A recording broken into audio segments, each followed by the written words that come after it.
क्या कोई राज्यपाल किसी विधेयक पर ना स्वीकृति दे, ना उसे वापस विधानसभा को लौटाए और बस चुपचाप बैठकर उसे लैप्स होने दे, उस विधेयक को खत्म होने दे? क्या वो ऐसा कर सकता है? भारत के सर्वोच्च न्यायालय ने अब इसका स्पष्ट और एक निर्णायक उत्तर दे दिया है और जवाब दिया है नहीं के रूप में। ये अत्यंत महत्वपूर्ण संवैधानिक निर्णय है जिसमें न्यायालय ने कहा कि किसी विधेयक को अनिश्चित काल तक रोके रहना असंवैधानिक है और संघीय ढांचे के मूल पर प्रहार करता है। मेरा नाम आशीष जैन है और मैं संस्थापक हूं दून लॉ मेंटर का, जहां हम आपकी तैयारी करवाते हैं न्यायिक सेवा परीक्षाओं की और सहायक अभियोजन अधिकारी परीक्षाओं की। बात करते हैं मामले के बारे में। मामला किस बारे में है?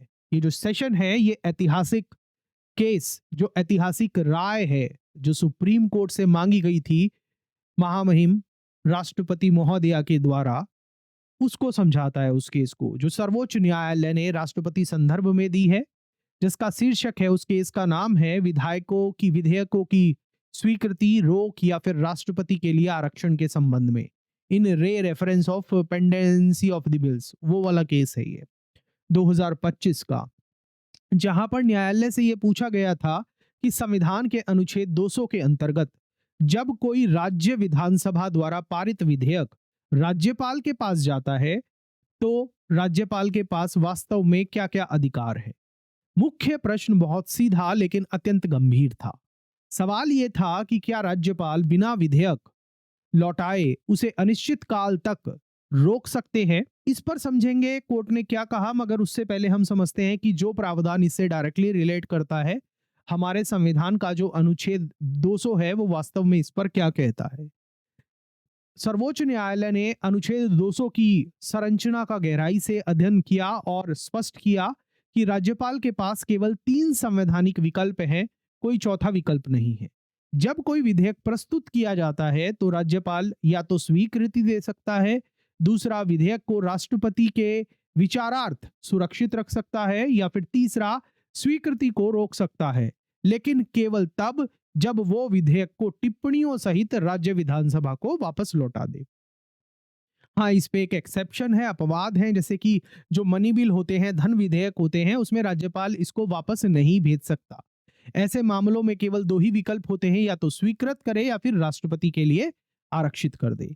न्यायालय ने स्पष्ट शब्दों में कहा कि कुछ ना करना कोई संवैधानिक विकल्प नहीं है, कि राज्यपाल के कोई पास बिल आए उस पर राज्यपाल कोई एक्शन ही ना ले, ये कोई संवैधानिक विकल्प है ही नहीं। अब बात करते हैं कि राज्यपाल के पास कोई चौथा विकल्प नहीं है, ये समझते हैं। केंद्र सरकार ने इस मामले में तर्क दिया था कि विधान विधेयक को लौटाना एक अलग चौथा विकल्प है, क्योंकि यह अनुच्छेद 200 के उपबंध में लिखा हुआ है।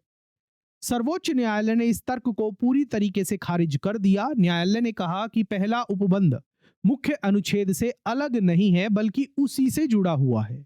इसका अर्थ यह है कि यदि राज्यपाल बिल पर असेंट को रोकता है, सहमति को रोकना चाहता है, तो उसे विधेयक को विधानसभा को टिप्पणियों सहित वापस लौटाना होगा, और यदि विधानसभा उसे दोबारा पारित कर देती है, संशोधन के साथ या फिर संशोधन के बिना, तो राज्यपाल फिर से स्वीकृति को नहीं रोक सकते हैं। अब इस पर कुछ महत्वपूर्ण तर्क दिए गए। साधारण रूप से रोकना क्यों अवैध है?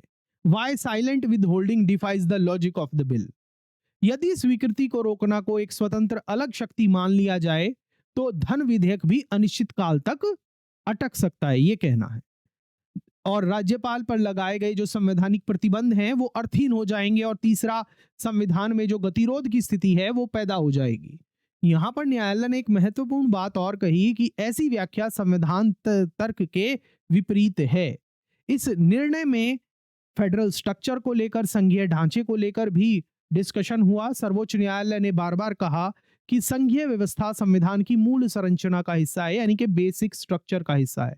आप कमेंट सेक्शन में मुझे बताइए कि सुप्रीम कोर्ट ने कौन से केस में बेसिक स्ट्रक्चर के डॉक्ट्रिन को लेट डाउन किया था, मूल संरचना के सिद्धांत को लेट डाउन किया था, उस केस का नाम बताइएगा। यदि राज्यपाल विधेयकों को चुपचाप रोक सके तो निर्वाचित जो राज्यसभाएं हैं वो निष्प्रभावी हो जाएंगी, लोकतांत्रिक इच्छा को निष्क्रियता से कुचल दिया जाएगा, और राज्यों की जो स्वायत्ता है वो खोखली हो जाएगी। न्यायालय ने यहां पर साफ कहा कि ये संघवाद के सिद्धांत के विरुद्ध है और राज्य विधानसभाओं की शक्तियों का अवमूल्यन भी है।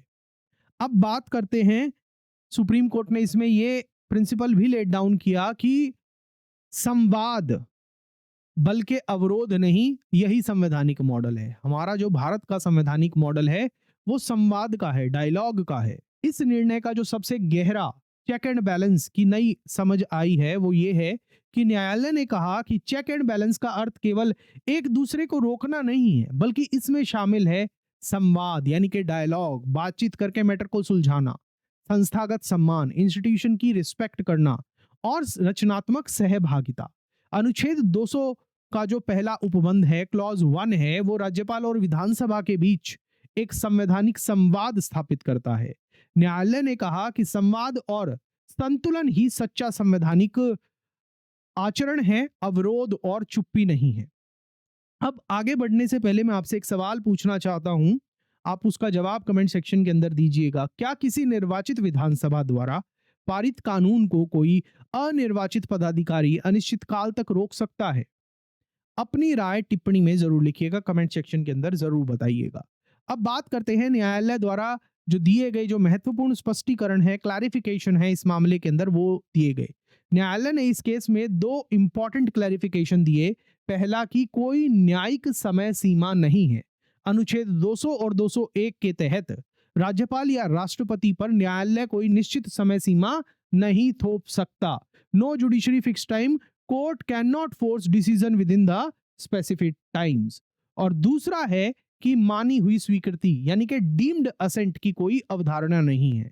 संविधान ये नहीं मानता है कि समय बीतने से विधेयक अपने आप स्वीकृत हो जाएगा, जैसे तमिलनाडु वाले केस के अंदर सुप्रीम कोर्ट ने बोल दिया था, 2 जजों की बेंच ने, कि उसको डीम्ड असेंट दे दिया था। इस पर सुप्रीम कोर्ट ने जो 143 के अंदर अपना एडवाइजरी ओपिनियन दिया है राष्ट्रपति संदर्भ में, उसमें साफ कहा है कि पास हुआ मान ले जाएगा, ऐसा कोई संवैधानिक मानी हुई स्वीकृति का कॉन्सेप्ट हमारे यहाँ नहीं है। संविधान ये नहीं मानता कि समय बीतने से विधेयक अपने आप स्वीकृत हो जाए। No concept of deemed assent, no concept of deemed assent, ऐसा सुप्रीम कोर्ट ने इस मामले के अंदर कहा।